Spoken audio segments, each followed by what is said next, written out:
श्रोते हो नमस्कार. संस्कृतीच्या पाऊलखुणा या कार्यक्रमात तुमचं स्वागत आणि निलिमा पटवर्धनचा नमस्कार.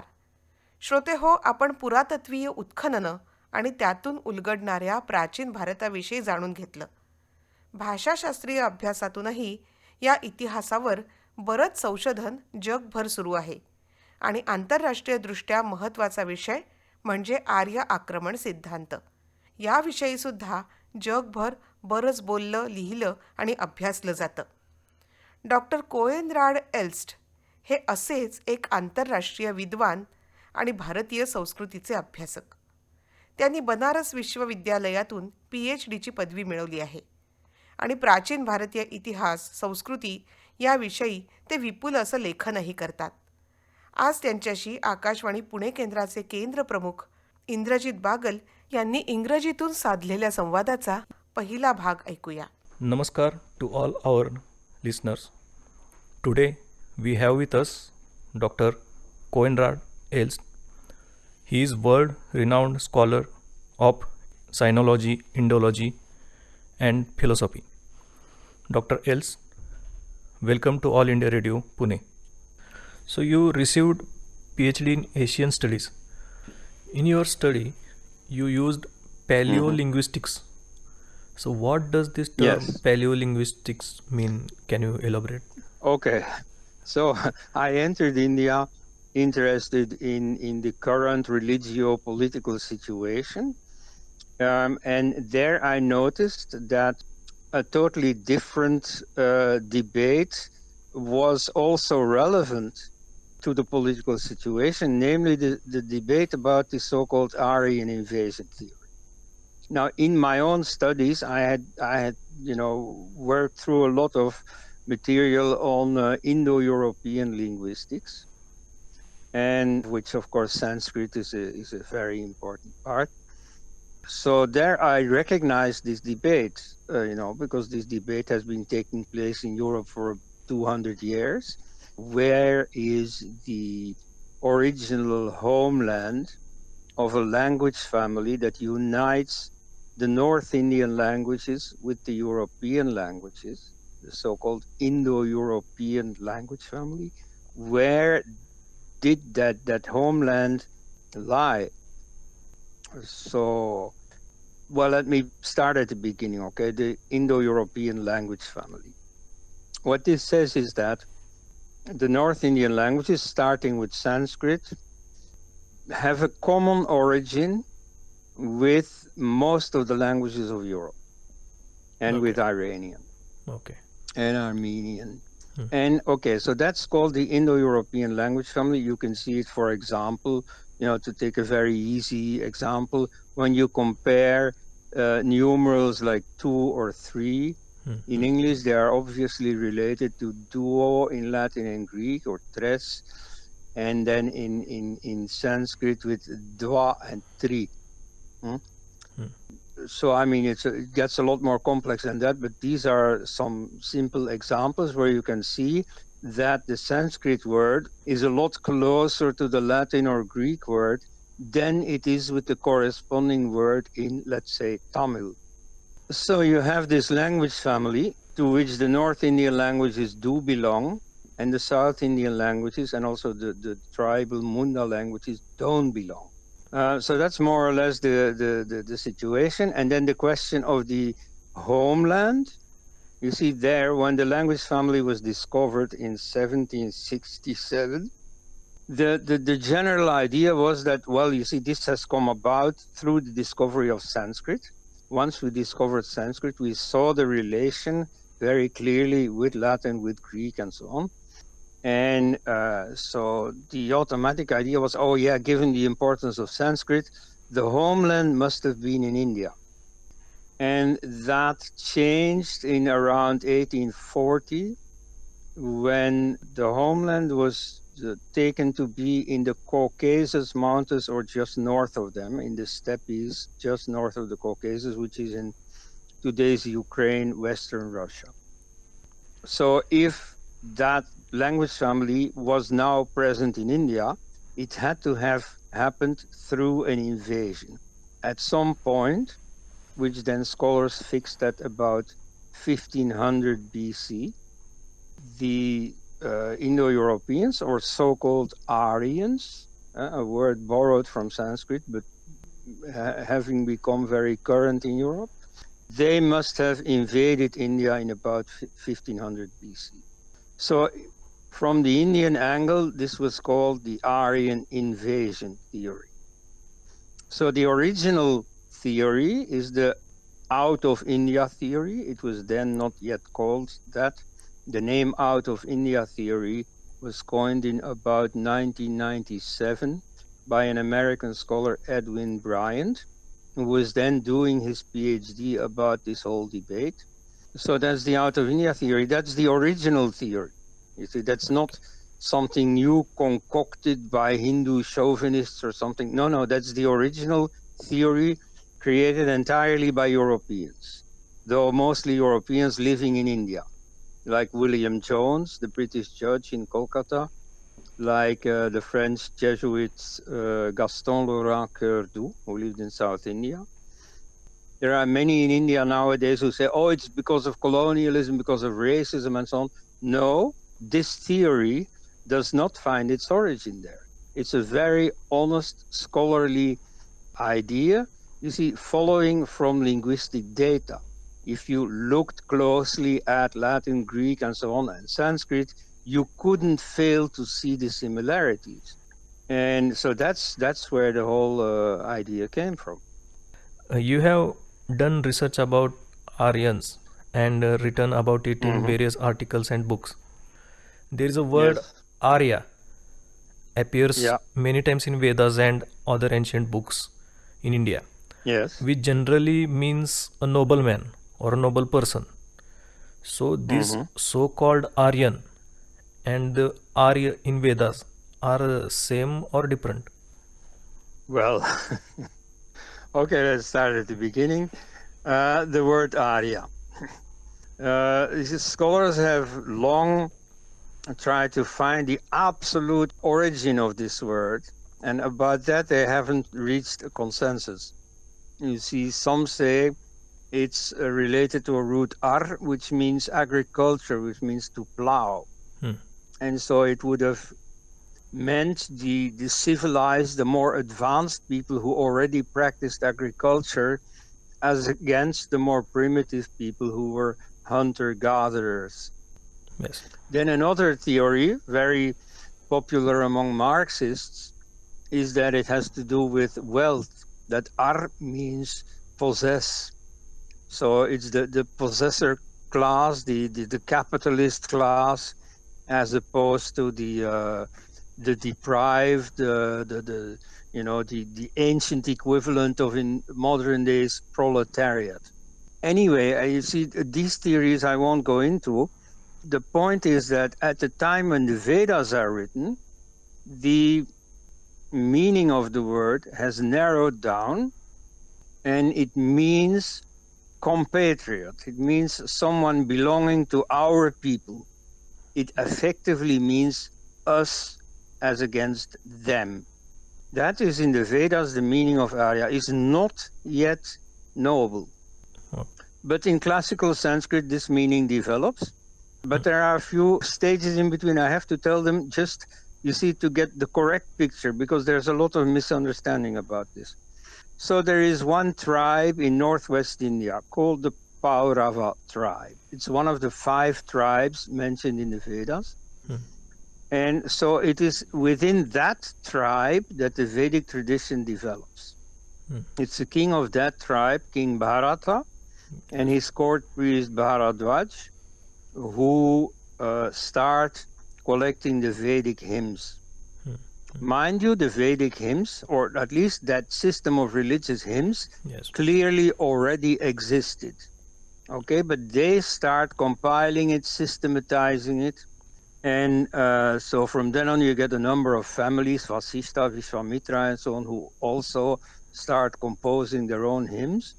Okay, so that together, all these hymns together are collected supposedly by an individual, Krishna Dvaipayana, a descendant of the seer Vasishtha. So all these hymns are compiled, and that corpse of hymns is called the Vedas. Okay, now in there, and so this is very ancient. This, of course, is also a matter of debate.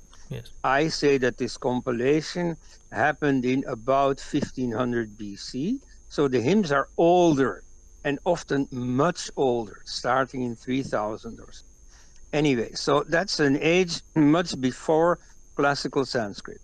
You see, about Panini, classical Sanskrit par excellence, they say, well, it was about 500 BC. So at any rate, it's much after the Vedas. Yes. And so the language has developed, and some words have a very developed meaning. So the meaning of compatriot in the Vedas gets lost or gets transformed. And this is for this reason. So the Paurava tribe develops the Vedic tradition. The Vedic tradition becomes very important, very prestigious.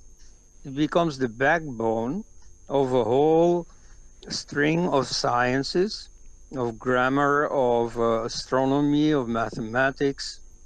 So all the neighboring tribes also start taking this over. They start adopting this.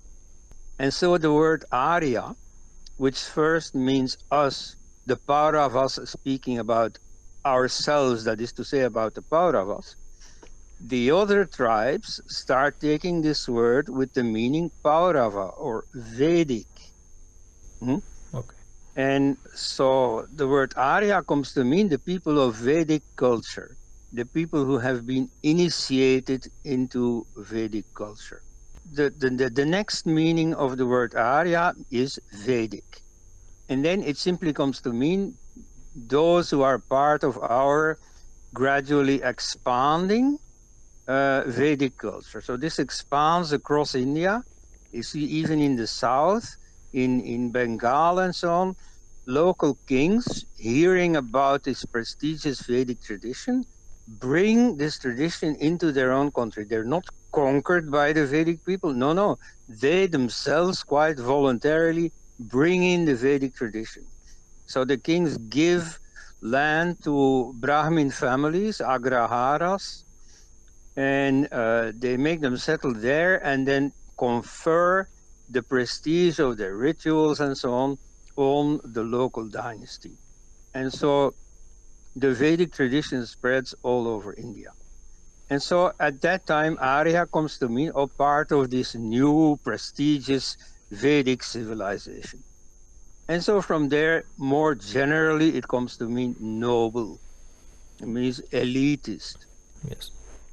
And so that's the meaning that you find in classical Sanskrit, that you find like from the Mahabharata onwards.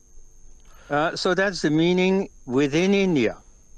Then when Western scholars in the 18th, 19th century discover this whole Hindu culture, and at the same time have discovered this Indo-European language family, then a certain Friedrich Schlegel in 1808 adopts this Sanskrit word, takes it into German, and gives it the meaning of Indo-European. This on the assumption that the Vedic meaning of Arya, namely ourselves, that was used by all the Indo-European peoples, and that therefore Arya means we Indo-Europeans. He didn't mean a race at that time. There was no racial interpretation yet. That would come about 50 years later in about 1860.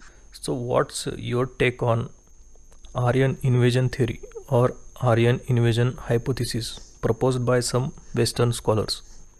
Has any conclusive proof found till now to prove this hypothesis? Yeah. Okay, well then let's first look into where this hypothesis came from.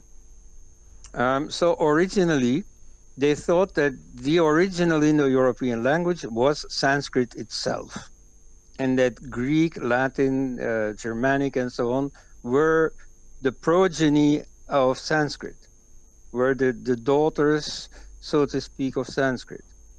Then when they started studying these languages more closely, they saw, well, no, you see, if we try to reconstruct the original common ancestor from which Latin, Greek, Sanskrit, and so on have sprung, then we see that Sanskrit is not that language. Sanskrit shows already a number of changes.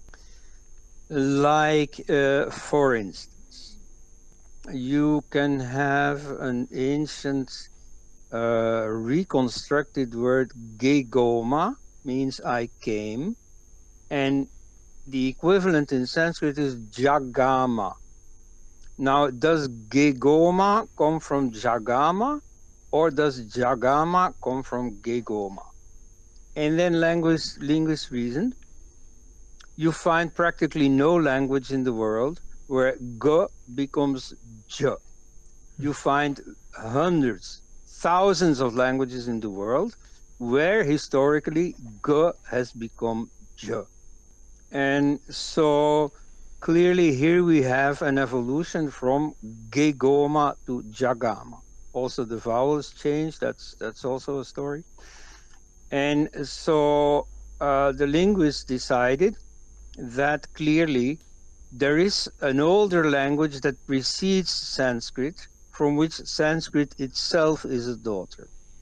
So this gegoma has become jagama, or for instance, the word everybody knows, the word 8, the numeral 8, is in Latin and Greek is octo, like in octagon and so on, octo.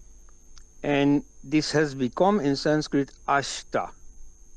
And so they said, well, you see, it happens all the time in many languages that k becomes sh or ch. It never happens in the other direction. So clearly, octo is a more original form than ashta. So Sanskrit has already gone through certain changes. It's not the mother of all languages. And so they said, well, you see, if Sanskrit is not the original language, then, and here they made a jump that is not entirely logical, then maybe the country of origin is also not India. If Sanskrit was not the original language, then the country of origin may not have been India. Now, in fact, this is not a logical conclusion, because languages can change all while staying in the same place. And conversely, languages can remain the same all while going to a different country. You know, English in America is more or less the same as English in England. So this is not really a logical reasoning. Anyway, it is the one that prevailed at the time. So people thought, well, no, the homeland may not have been India. And so then they said, well, looking at the map, it's more logical that if you speak related languages from the Bay of Bengal and from Sri Lanka all the way to Portugal and Iceland, then maybe the homeland must have been somewhere in the middle. And the middle, that's this area of Ukraine, South Russia. So that must have been the homeland. So that's what another fellow, August Schlegel, who happens to be the brother of the earlier mentioned Friedrich Schlegel, gave a totally different opinion, namely the homeland was not India. The homeland was the Caucasus or north of the Caucasus. So a halfway between the Atlantic and the Bay of Bengal. And so if a daughter of this original, this so-called Proto-Indo-European language spoken 6,000 years ago, maybe in the Caucasus area, if that ended up in India, there must have been an invasion of people coming from the West into India, right? And then that was rather arbitrarily taken to have happened in about 1500 BC. So that's the Aryan invasion theory. The speakers of Indo-European, from which Sanskrit would result, they entered India from the northwest in about 1500 BC. So what do you think was the intention or logic behind proposing and propagating this Aryan invasion theory or hypothesis by the Westerners? Yeah, well, the reason was not colonialism, was not racism, though these things were, of course, present, but that's not the reason for the theory. The reason for the theory is simply that it seems to account best for the available data. The data at the time were very limited. They had hardly any archaeology yet. There was, of course, no genetics yet. They only had the linguistic data. Now, when we look back on that reasoning, we must say that it's faulty. Because look on the map at the languages that have indeed spectacularly expanded. Take, for example, Russian. Russian has started in the area of Kiev, which is now in Ukraine, totally in the west of the Russian speech area. And from there it has expanded to Moscow, to the Urals, beyond the Urals, Siberia, and all the way to Alaska. So it started in the far western corner and expanded all the way 10 time zones to Alaska. Or take Arabic, started in the Arabian Peninsula. It expanded all the way west to Morocco, and it didn't expand to the east at all. So you can see that these expansive languages tend to start in one corner rather than in the middle of their speech area. And so therefore to say, the homeland must have started in the middle of the Indo-European speech area, that's a mistake. And it's a mistake that's very common, that's made all the time. Till today you hear this argument a lot. And yet, you see, I don't think it's valid. The reason why people migrate, are not symmetrical. Like take, for instance, the Bantu languages. These are languages spoken in Africa. They started in the northwest of Africa, in about Nigeria. And these languages were associated with the first population in Africa that practiced agriculture. And so it starts strong demographic growth. So this Bantu-speaking population became more numerous, and so they expanded. Where did they expand? They went southeast, they crossed Africa all the way to South Africa. And so most African languages belong to the Bantu language family. Right. So they went southeast thousands of miles. Did they also go north thousands of miles? No, they didn't go north even 1 mile. Because north of that, you have the Sahara Desert, where you can't practice agriculture. So the reason why people migrate, in this case because they wanted to expand their agriculture, is determined by outside factors like the climate and the soil and so on. So they went where they could practice their agriculture. So they did not go north, they did go to the southeast. And so similarly, when people leave a place, they do so for certain reasons, and these determine where they go to.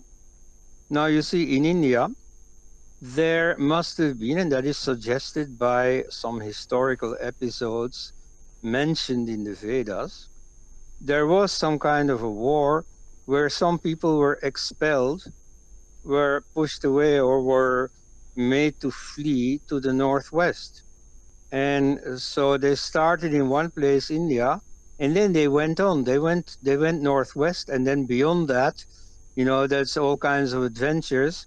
One thing they found is that the area where they went was far more thinly populated. There was no agriculture there yet. Anyway, the climate was not propitious to agriculture. Whereas in India, in terms of growth of practicing agriculture, everything is available. And so the Indian population became very large.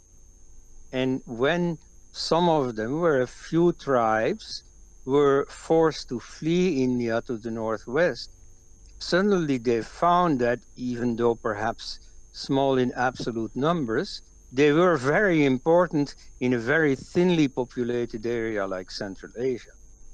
And so they could maintain their language rather than adapt to the local languages and, spread northwest and then enter Europe and finally, you see, populate most of Europe or take over most of Europe, mixing with the local population.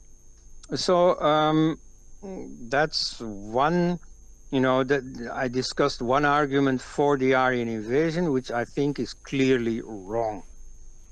So there are many more of those. You see, when you hear considerations in favor of the Aryan invasion theory, well, there are very good reasons to say this is a mistake.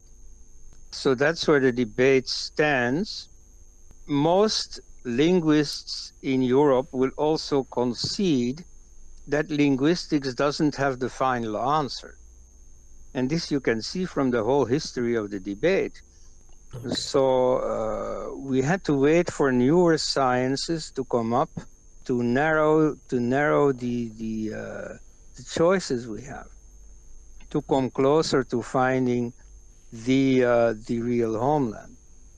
But so for that, I'll have to go into the evidence provided by archaeology, by genetics. Okay, so much for now for the linguistic evidence. Thank you very much for sharing your valuable knowledge and information with All India Radio Pune. Yes, my pleasure. Namaste. नमस्ते. श्रोते हो, आर्य आक्रमण सिद्धांत, संस्कृत भाषेचं प्राचीनत्व, रामायण आणि महाभारत हे ग्रंथ ऐतिहासिक की कल्पित असे अनेक विषय नेहमीच चर्चेत असतात आणि त्यावर संशोधक अभ्यासकांमध्ये नेहमीच चर्चा सुरू असते. भारतीय संस्कृतीचे आंतरराष्ट्रीय अभ्यासक डॉक्टर कोएनराड एल्स्ट यांच्याशी इंद्रजित बागल यांनी इंग्रजीतून साधलेल्या संवादाचा पहिला भाग आत्ताच आपण ऐकलात. आज आपण इथेच थांबूया. पुढच्या भागात याच विषयावर आणखी जाणून घेणार आहोत. आज मात्र निलिमा पटवर्धनला अनुमती द्या.